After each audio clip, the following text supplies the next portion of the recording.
Jeudi 11 décembre 2025, mesdames et messieurs, bonsoir et bienvenue dans ce journal sur ISN 24.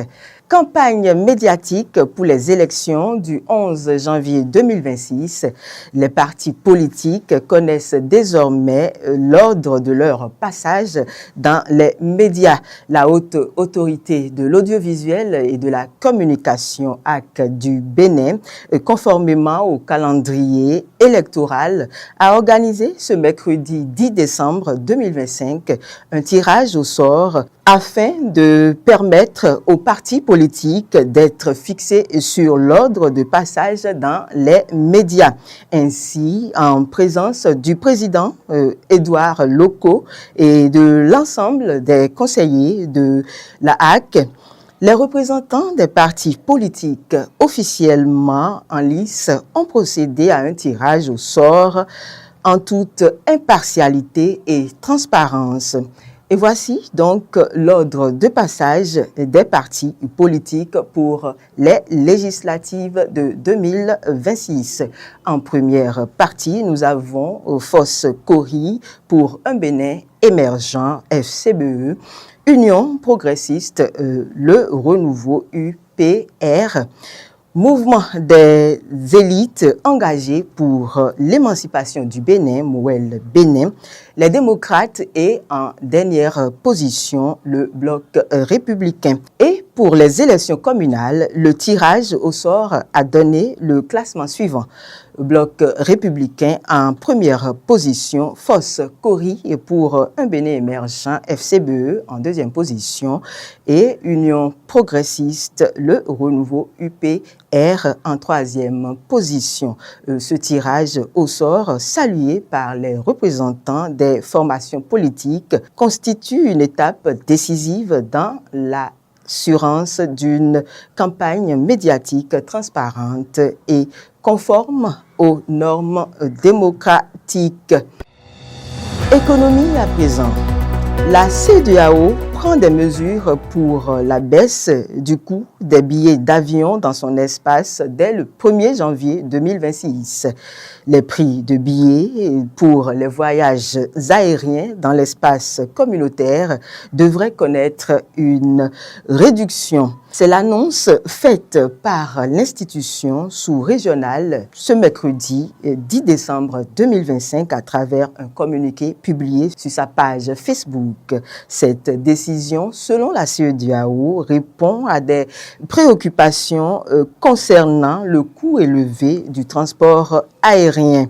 Cette décision, selon la CEDEAO, répond à des préoccupations concernant le coût élevé du transport aérien en Afrique de l'Ouest. Ces coûts élevés étaient considérés comme un obstacle au tourisme, au commerce et à la libre circulation des personnes et des marchandises. En adoptant cet acte complémentaire, les chefs d'État et de gouvernement souhaitent s'aligner sur les meilleures pratiques internationales en matière de transport aérien et établir un équilibre entre les intérêts de chaque acteur du secteur.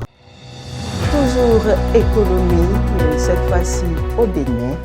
Encore des avancées pour booster l'économie. Au Bénin, le ministère de l'Économie et des Finances a lancé l'opération Turbo Trésor PME. C'est un dispositif d'avance sur facture pour soutenir la trésorerie des petites et moyennes entreprises PME. Ce mécanisme destiné à faciliter l'accès des micro, petites et moyennes entreprises à des avances de trésorerie sur leurs factures validées entre dans le cadre des marchés publics. Ce guichet permet donc de mobiliser jusqu'à 70% du montant des créances dans un délai maximum de 5 à 6 jours, opérationnalisé par le Fonds d'investissement et de garantie des PME, FIGPME.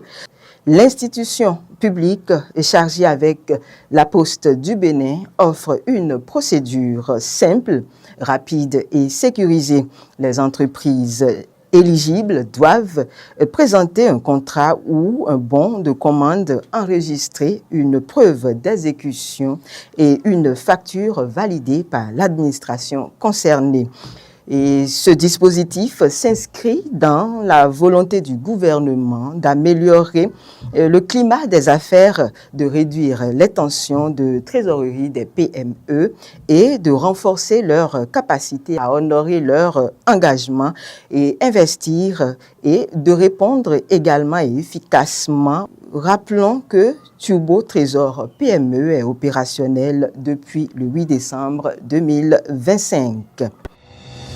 Des voix continuent de s'élever suite au coup d'État manqué du 7 décembre 2025 au Bénin. Le bloc républicain et les citoyens affirment leur attachement à la démocratie. Le bloc républicain s'oppose à toute prise de pouvoir par les armes. Ce mercredi 10 décembre 2025, ils se sont regroupés, militants BR et citoyens venus de tous les départements du Bénin pour condamner avec fermeté toute initiative visant à porter atteinte à l'ordre constitutionnel. Ils ont également réaffirmé leur soutien au président Patrice Talon, au gouvernement ainsi qu'aux forces de défense et de sécurité. Pour les membres du parti et les participants de ce rassemblement, le Bénin a besoin de stabilité pour poursuivre son processus de développement.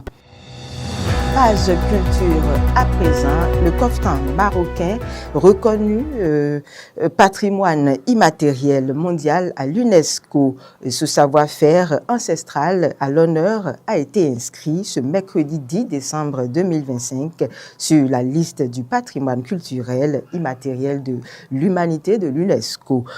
Bien plus qu'un vêtement de cérémonie, cette tenue consacre des siècles de savoir-faire artisanaux et une tradition toujours vivante au cœur de l'identité marocaine. Cette distinction et inscription ont été faites lors de la 20e session du comité intergouvernemental pour la sauvegarde du patrimoine culturel immatériel qui se déroule du lundi 8 décembre au samedi 13 décembre 2025 à New Delhi, en Inde. Cette inscription fait suite à la candidature déposée en 2023 par le Maroc. Le kaftan est une robe longue, fermée et sans capuche et aux manches évasées. Il est souvent confectionné dans des tissus nobles comme la soie, le brocaille ou le velours. L'UNESCO souligne le kaftan comme un marqueur d'identité marocaine et un support de transmission intergénérationnelle. Nous voici à la fin de ce journal. Merci de nous avoir suivis. Bonsoir chez vous.